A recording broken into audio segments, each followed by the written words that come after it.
Some people just can't get past that rubbery texture. But tofu enthusiasts say it's all in how you prepare it. Tofu is a great source of protein, low in saturated fat and cholesterol-free, and it's versatile, absorbing whatever flavors surround it.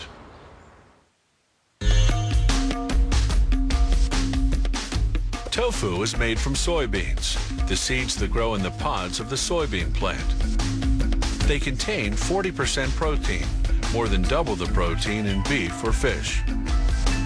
They start by soaking the soybeans in cold water for 18 to 24 hours, depending on the season.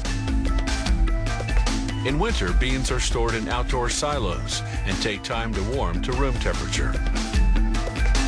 Here's what the beans look like before and after soaking. As they absorb the water, they double in size and soften up a bit. The bloated soybeans go onto a conveyor belt, where a rotating device transports them to a crushing machine.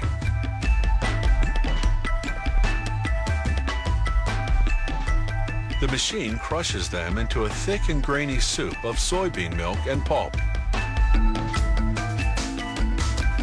It does this by forcing the beans through an internal filtering screen.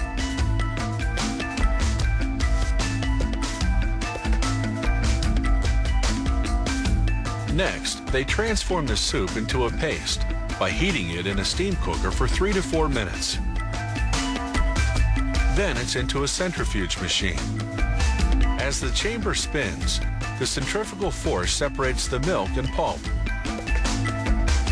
The milk passes through a cone-shaped filter, while the pulp, called soy meal, sticks to the sides of the chamber. The soy meal goes off to be sold for cattle and pet food. The milk stays behind to be transformed into tofu. Still piping hot, it goes into a coagulation tank to be thickened into curd. But first, they add different herbs and spices because this batch will be sold as flavored tofu. Then they add the coagulant, magnesium chloride, along with water to activate it.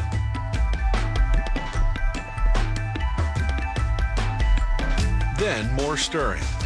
It takes about 15 minutes for the soybean milk to congeal into soybean curd, otherwise known as tofu. When it's ready, it's still steaming, but pretty soggy.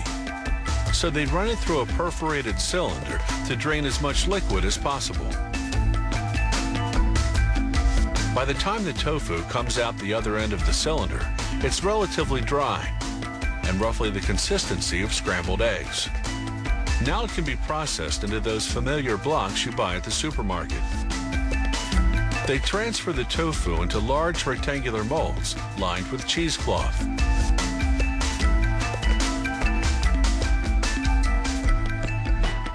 Then it's into a press that applies 130 pounds of pressure. This squeezes out most of the remaining liquid and molds the lumpy, loose tofu into a firm rectangular block measuring 15 by 29 inches. They cut the block lengthwise and widthwise into 54 blocks of 10.5 ounces each.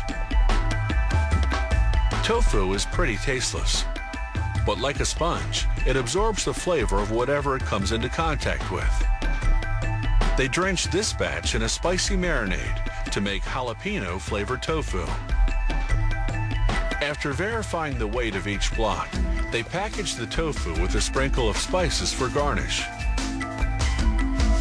Then, to kill off any bacteria, the blocks go into a pasteurizer at 230 degrees Fahrenheit for an hour. When they come out, they drop into a cooling basin filled with water just above freezing temperature. They stay submerged for about an hour. Tofu comes either pre-flavored or plain. It also comes in different textures.